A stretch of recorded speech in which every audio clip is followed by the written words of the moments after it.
신경으로 우리의 신앙을 고백하겠습니다. 나는 전능하신 아버지 하나님 천지 창조주를 믿습니다. 나는 그의 유일하신 아들 우리 주 예수 그리스도를 믿습니다. 그는 성령으로 잉태되어 동정녀 마리아에게서 나시고 본디오 빌라도에게 고난을 받아 십자가에 못 박혀 죽으시고 장사된 지 사흘 만에 죽은 자 가운데서 다시 살아나셨으며 하늘에 오르시어 전능하신 아버지 하나님 우편에 앉아 계시다가 거기로부터 살아있는 자와 죽은 자를 심판하러 오십니다. 나는 성령을 믿으며 거룩한 공교회와 성도의 교제와 죄를 용서받는 것과 몸의 부활과 영생을 믿습니다.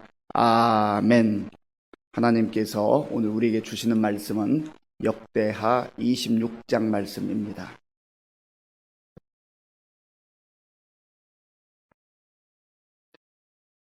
구약 성경 690쪽 역대하 26장 말씀을 교독하겠습니다.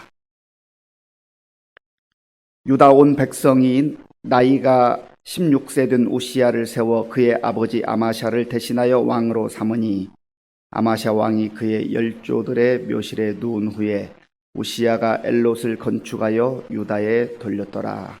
우시야가 왕위에 오를 때에 나이가 16세라 예루살렘에서 52년간 다스리니라. 그의 어머니의 이름은 여골리하여 예루살렘 사람이더라.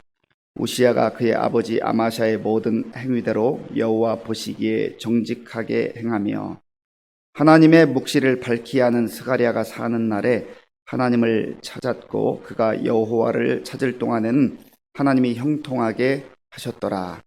우시야가 나가서 블레셋 사람들과 싸우고 가드 성벽과 야분의 성벽과 아스돗 성벽을 헐고 아스돗 땅과 블레셋 사람들 가운데에 성읍들을 건축하며 하나님이 그를 도우사 블레셋 사람들과 구루 바알에 거주하는 아라비아 사람들과 마온 사람들을 치게 하신지라. 암몬 사람들이 우시야에게 조공을 바치매 우시야가 매우 강성하여 이름이 애굽 변방까지 퍼졌더라.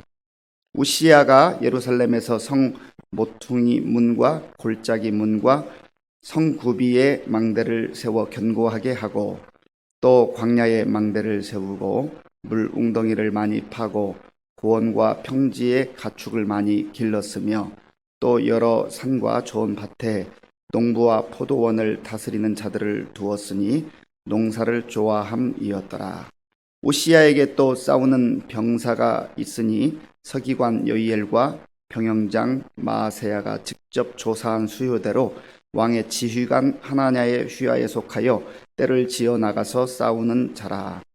족장의 총수가 2600명이니 모두 큰 용사요.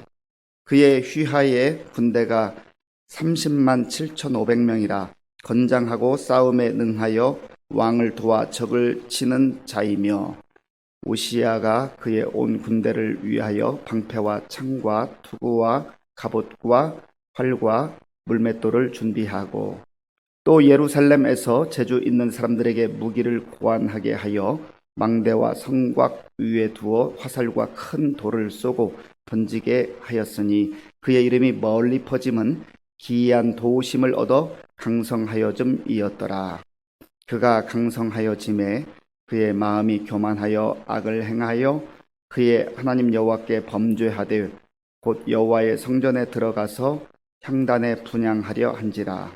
제사장 아사랴가 여호와의 용맹한 제사장 80명을 데리고 그의 뒤를 따라 들어가서 우시야 왕 곁에 서서 그에게 이르되 우시야여 여호와께 분향하는 일은 왕이 할 바가 아니요 오직 분향하기 위하여 구별함을 받은 아론의 자손 제사장들이 할 판이 성소에서 나가소서. 왕이 범죄하였으니 하나님 여호와에게서 영광을 얻지 못하리이다.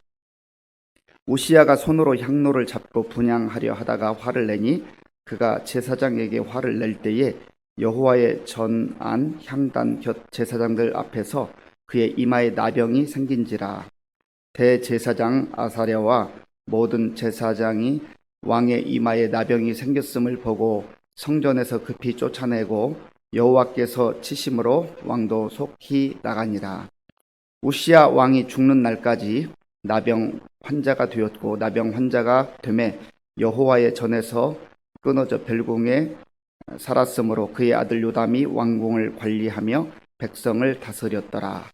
우시야의 남은 사종 행적은 아모스의 아들 선지자 이사야가 기록하였더라. 우시야가 그의 조상들과 함께 누움에 그는 나병 환자라 하여 왕들의 묘실에 접한 땅 곧 그의 조상들의 곁에 장사하니라. 그의 아들 요담이 대신하여 왕이 되니라. 아멘. 역대하 16장을 묵상할 때에 유종애미 그리고 유종치미 유종지추라고 하는 그런 말씀을 드렸었습니다. 아사 왕이 처음에는 하나님을 잘 섬겼었는데 그가 점점점 세월이 흘러갈수록 하나님의 뜻을 거역하고 자기 뜻을 따라서 그렇게 살았던 삶을 묵상한 적이 있습니다. 아달랴 여왕 이후에 이제 이스라엘 남유다 왕들이 이제 오늘 우시야까지 세 번째 왕에 이르는데 요아스 그리고 아마샤 오늘 본문에 나오는 우시야 이 세 사람의 특징은 하나님을 잘 섬겼는데 그 인생의 후반전에 가서 유종지미 아름다움으로 끝나는 것이 아니라 유종지추 추함으로 그렇게 끝나게 되는 것을 보게 됩니다. 많은 유다의 그 왕들이 하나님을 잘 섬기다가 하나님 뜻대로 행하다가 왜 이 끝마무리가 좋지 않을까 하는 것을 보게 되면서 참 반복되는 이 안타까움, 이 역사의 현실 앞에서 우리 자신의 모습을 조용히 들여다볼 필요가 있는 것입니다. 그러면 나는 어떠한가? 나의 신앙은 정말 점점점 예수님의 성품을 닮아가고 하나님 뜻 가운데 순종하고 더욱더 나의 인격과 믿음이 성숙해져 가고 있는가 하는 것을 깊이 생각해 볼 필요가 있다고 하는 겁니다. 하나님께서 반복적으로 이러한 다른 사람들의 삶을 보여주실 때 그들의 삶이 참 어리석었다, 안타까웠다라고만 볼 것이 아니라 나의 삶은 지금 어떠한가라고 하는 것을 성경을 통해서 바라보면서 나는 정말로 하나님께서 부르시는 그날까지 내 믿음 변치 않고 더욱더 나의 연약함을 주님 앞에 인정하며 주의 뜻 가운데 살아야 되겠다. 그리고 중요한 기도 제목 중에 하나는 하나님 제가 부족하고 연약하지만 하나님의 부르심을 받는 그날까지 유종지추가 아니라 유종지미로 정말 하나님 보시기에 아름다운 삶을 살기를 원합니다. 그 기도 제목이 참 중요한 것 같아요. 젊은 날 나의 열심과 정성을 다해서 주님을 또 섬겼던 시절들이 있습니다. 또 우리 젊은이들 가운데도 내 젊음을 다하여 주님 앞에 헌신하고 수고하는 그러한 아름다운 신앙의 모습을 보여주는 우리 젊은이들도 많습니다. 그러나 그 모습이 끝까지 가는 것이 얼마나 중요한지 몰라요. 얼마 전에 그 운동선수가 인터뷰하는 것을 봤습니다. 어느 대회에서 우승을 했는데요. 얼마나 기쁜가요? 앞으로의 그 꿈과 희망이 무엇입니까? 그러니까 반짝 이렇게 매스컴에 등장하고 우승 한 번 하고 그치는 그런 선수보다는 뭐 우승을 하면 좋겠지만 혹 우승을 못한다 할지라도 끝까지 오랫동안 그렇게 잘하기를 저는 소원하고 있습니다. 그런 얘기를 하더라고요. 운동선수도 그러는데 우리의 전체 인생 정말 그러한 중요한 우리의 시간들, 우리의 삶을 하나님 앞에서 어떻게 살아가야 될 것인가 하는 것을 오늘 말씀을 통해서 다시 한번 비추어보는 시간이 될 수 있기를 바랍니다. 아마샤의 뒤를 이어서 이제 우시야가 왕이 되었습니다. 우시야는 52년 동안 장기간 이제 왕으로서 통치를 했었습니다. 어떤 왕들은 그저 1년도 채 못 띄워서 그 왕위를 잃어버리는 경우도 있었고 또 10년, 20년 했지만 52년을 다스린다고 하는 것은 굉장히 아주 장시간이죠. 그런데 이 52년 전체의 그 통치 기간을 보면은 그 아버지 아마샤가 이제 하나님 앞에서 정직하게 행하고 또 말씀 가운데 순종하고 그래서 에돔과의 전쟁에 승리했잖아요. 그런데 또다시 그가 하나님의 말씀보다는 또 사람을 의지하고 자기 생각대로 살다가 이제 북이스라엘과 전쟁하다가 패하기도 하고 또 포로로 잡혀가서 어렵게 살던 시절이 있었습니다.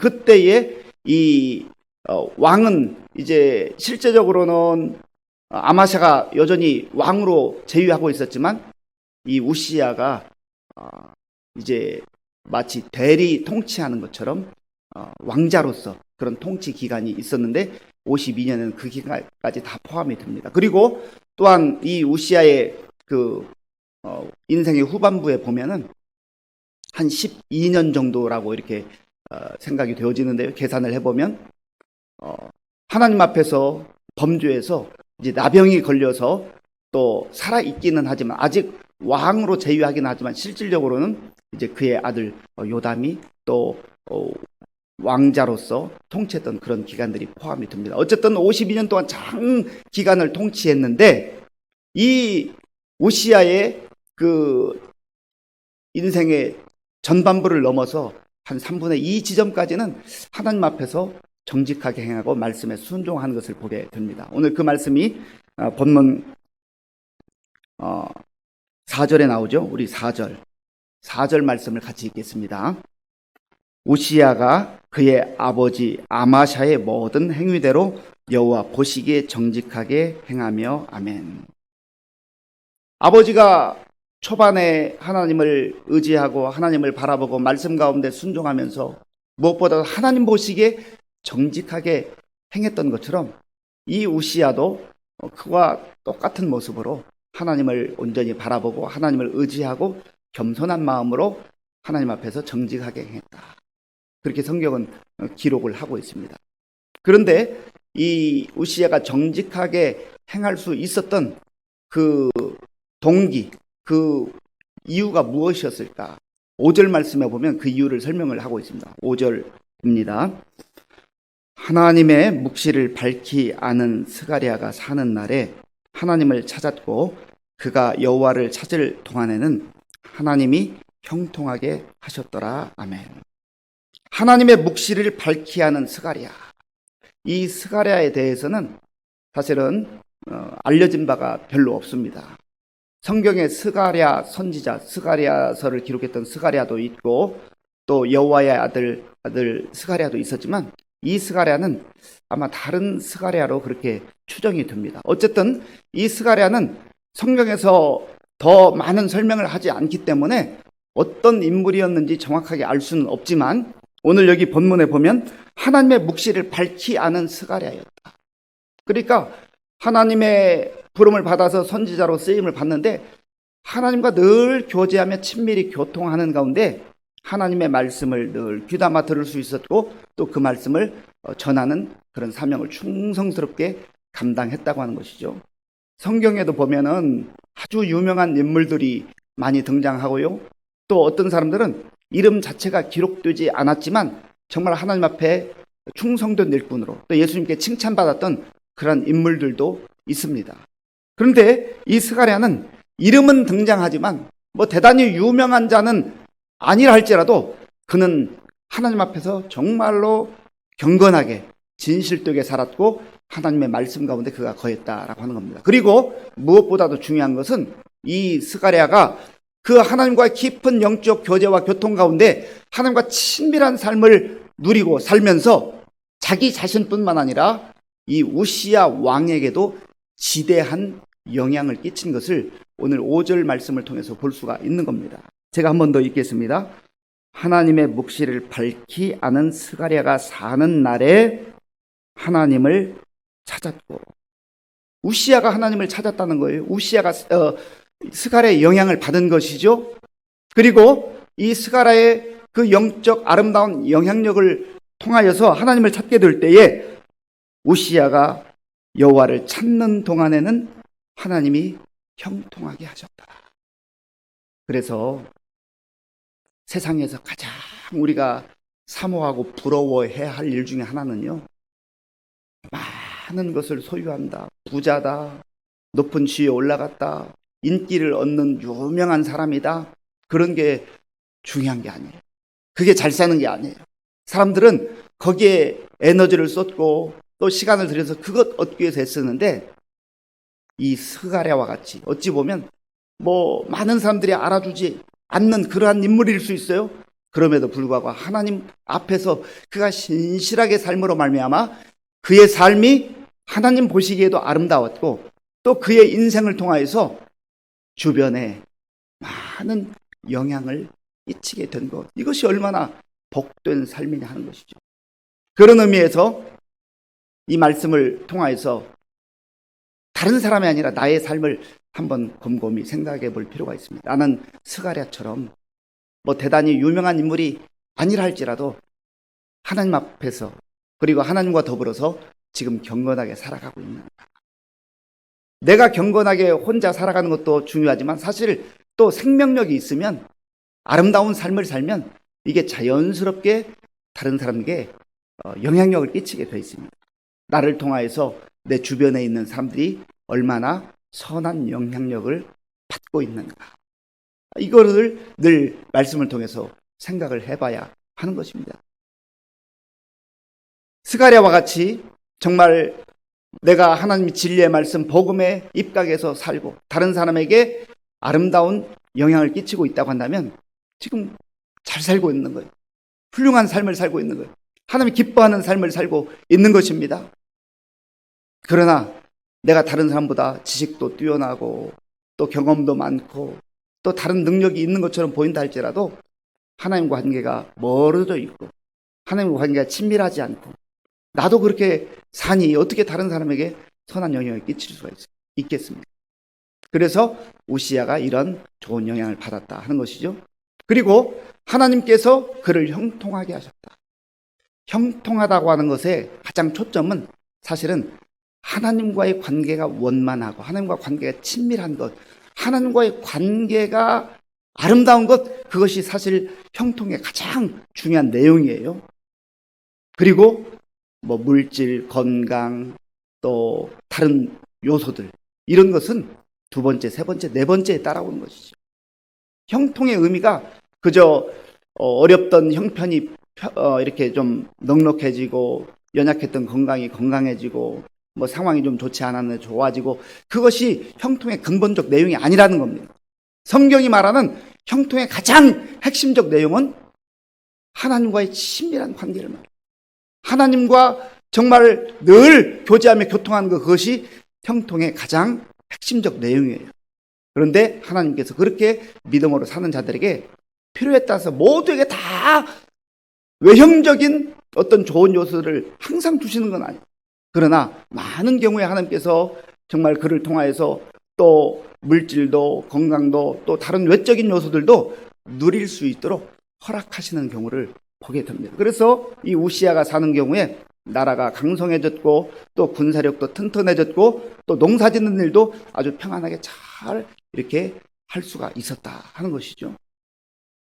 그래서 이 우시야가 그렇게 살아가는 모든 날들 가운데 있었던 일들을 오늘 본문 15절에서는 참 놀랍게 표현을 하고 있습니다. 우리 본문 15절을 같이 읽겠습니다. 15절입니다. 또 예루살렘에 제주 있는 사람들에게 무기를 고안하게 하여 망대와 성곽 위에 두어 화살과 큰 돌을 쏘고 던지게 하였으니 그 이름이 멀리 퍼짐은 기이한 도우심을 얻어 강성하여 짐이었더라. 아멘. 기이한 도우심을 얻어서, 이것은 말로 설명할 수 없는, 우리 인간의 머리로 이해할 수 없는 하나님의 특별한 은혜를 덧입어서 그의 인생 가운데 많은 열매들을 누리며 살 수 있었다는 겁니다. 그러므로 우리도 이 땅을 사는 동안 가만히 돌아보면 하나님의 기이한 은혜가, 하나님의 기이한 도우심이 임해야만 우리가 살아갈 수 있는 거예요. 그리고 사실 지금까지 살아온 것도 하나님의 특별한 은혜, 하나님의 기이한 도움이 있었기 때문에 오늘 여기까지 오게 된 줄로 믿습니다. 앞으로 살아가는 날도 마찬가지예요. 무엇이 복된 인생인가? 오늘 여기 본문에 기록된 대로 하나님의 기이한 특별한 은혜 가운데 살아갈 수 있는 그 인생이 가장 복된 인생이 아니겠습니까? 하나님 그것을 지금 약속해 주고 있는 거예요. 그런데 유종지추라고요. 이 우시야의 그 인생의 후반전을 보면 참 안타까움이 있습니다. 자, 본문 16절을 읽겠습니다. 그가 강성하여 짐에 그의 마음이 교만하여 악을 행하여 그의 하나님 여호와께 범죄하되 곧 여호와의 성전에 들어가서 향단에 분향하려 한지라. 아멘. 잘 돌 때 조심해야 되죠. 잘 도는 거 하나님의 은혜요, 하나님의 기이하신 도우심이지만 내가 잘한 줄 알고 내가 능력이 있은 줄 알고 교만해진 거예요. 그래서 잠언을 썼던 솔로몬은 뭐라고 해요? 교만은 패망의 선봉이다. 거만한 마음은 넘어짐의 앞잡이니라. 베드로 사도도 베드로전서 5장 5절에서 하나님은 교만한 자를 대적하시되 겸손한 자들에게는 은혜를 주시나이다. 그렇게 말씀했죠. 이 우시야가 자기가 스스로 그 성전에서 향로에 불을 피우고 제사장만이 할 수 있는 일을 내가 하겠다, 그렇게 나서게 된 것이죠.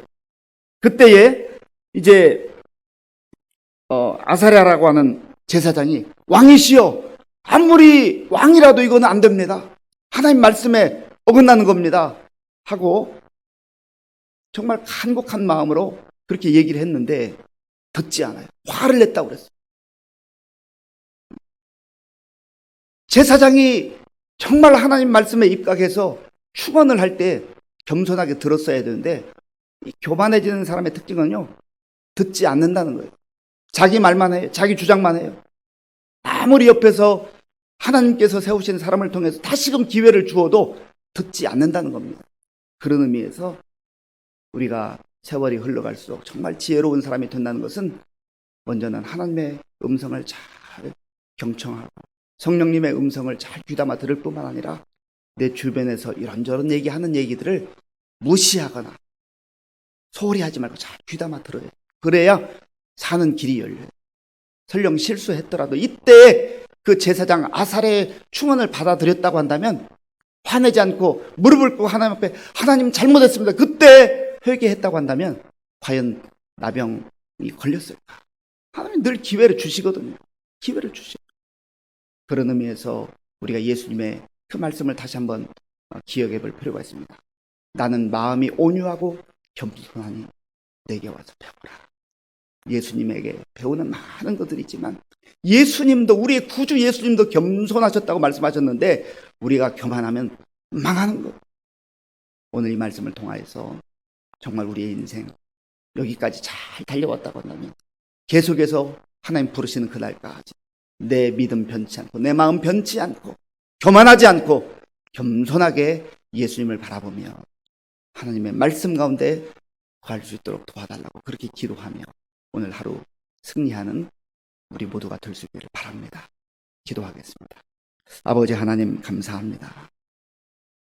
오늘 우시야의 생애를 보면서 또 우리가 많은 것들을 생각하고 우리 자신의 모습을 보게 됩니다. 하나님, 어떠한 경우에도 교만하지 않게 하시고 겸손하게 살아가게 하여 주시옵소서.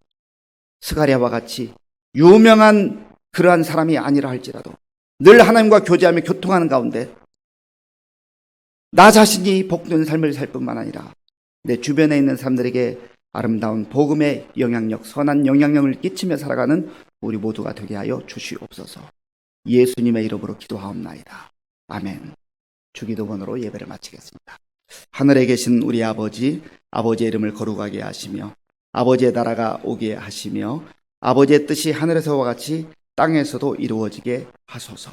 오늘 우리에게 일용할 양식을 주시고 우리가 우리에게 잘못한 사람을 용서하여 준 것 같이 우리 죄를 용서하여 주시고 우리를 시험에 빠지지 않게 하시고 악에서 구하소서. 나라와 권능과 영광이 영원히 아버지의 것입니다. 아멘.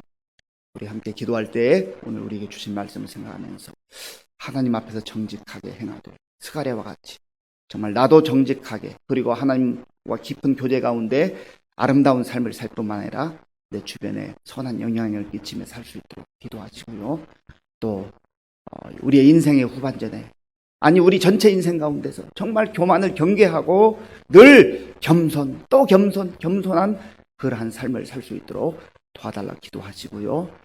오늘 또 나라와 민족을 위해서 우리가 기도해야 되겠습니다. 코로나19 극복을 위해서 기도하고 우리 교회 성도님들을 위해 기도할 때 특별히 많은 어르신들 이 힘든 시대에 영육간에 강건하게 예수님 바라보며 잘 견뎌나갈 수 있도록 우리 젊은 세대, 다음 세대 청년들, 청소년 어린아이들을 위해서 또 우리 지금 동남아 미얀마 참 어려운 가운데 많은 사람들이 피 흘리며 죽어가고 있습니다. 그 나라를 불쌍히 여겨달라고 기도하겠습니다.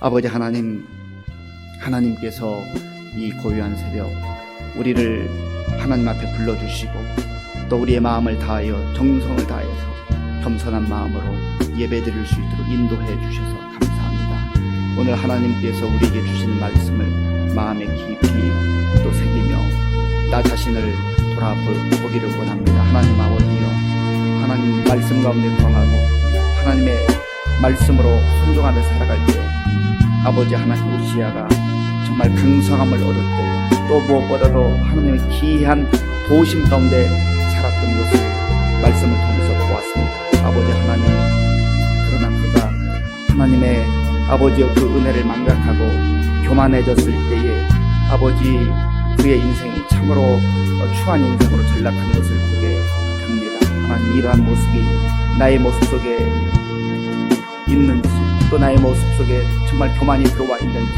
다시 한번 돌아보게 하시고 교만을 아버지 몰아내게 하시고 교만한 마음을 내버리게 하시고 십자가 앞에 다시금 겸손하게 엎드려 십자가를 지시기까지 순종하시고 겸손하신 예수님을 바라볼 수 있도록 주님 도와주시옵소서.